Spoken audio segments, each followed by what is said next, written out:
Bonjour, j'avais envie de vous faire une petite vidéo très rapide sur un petit ressenti du moment.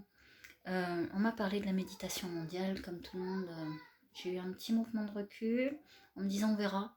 Est-ce vraiment nécessaire quand on a le cœur connecté tous les jours, quand on espère tous les jours le meilleur pour la planète. J'ai préféré monter l'énergie de l'amour pour ce travail malgré tout. Et je me suis dit que j'allais peut-être pas y participer, suivant comment je serais guidée à ce moment-là, que je verrai sur le moment, mais que ce qui était important pour moi de savoir, c'était de savoir que ma lumière et mon cœur accompagnaient ce travail dans l'amour. J'ai lu beaucoup de choses après qui disaient qu'il y avait des forces de l'ombre dans cette méditation et qu'au fond ce n'était pas très bon. Alors je me suis permis un petit décryptage, très simple.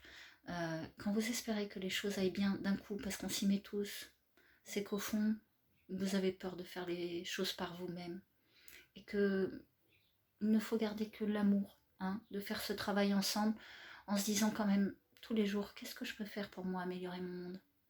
Est-ce que je peux un peu plus compresser mes poubelles, un peu réduire mes déchets? Est-ce que je peux faire un petit compost sur mon balcon? Ça prend pas beaucoup de place. Une boîte fermée en plastique. Et allez, au bout d'un an, j'ai quoi avec une famille? J'ai à peine 30 litres. Ah oui, avec des verres ça marche. Qu'est-ce que je peux faire? Est-ce que je peux arrêter d'acheter dans des boîtes mes fringues, plutôt récupérer des choses qui n'ont pas été utilisées plutôt que faire travailler des enfants de 12 ans à la chaîne ou avec des produits toxiques? Est-ce que je peux tout simplement plutôt offrir une initiation à mes proches plutôt que leur offrir ce genre de trucs, des bijoux ou des choses de vanité? Est-ce que je peux tous les jours faire un monde meilleur? Est-ce que je peux remercier la terre à chaque fois que j'ai quelque chose?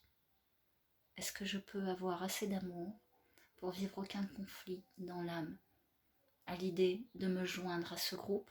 Ou est-ce que je me sens un petit peu dure à l'idée d'espérer que les choses se débloquent magiquement?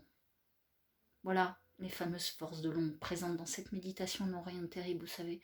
Elles sont en vous, parce que l'ombre est humaine. Voilà, j'avais un petit mot aussi pour les gens qui souffrent de la maladie. Rappelez-vous que j'ai bien proposé des initiatives solidaires sur mon site internet, mais aussi, sur Facebook, sur ma page Facebook, où je rappelle une adresse, un nom, un prénom.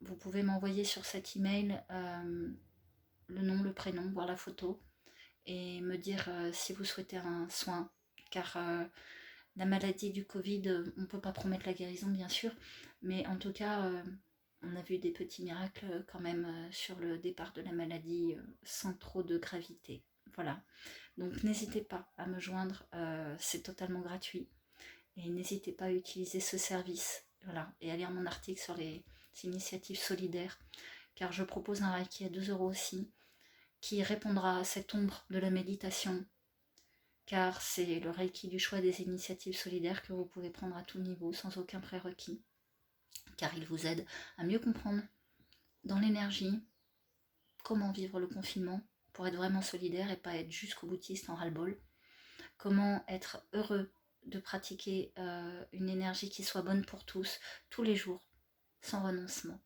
Voilà, je vous embrasse, confinez-vous bien.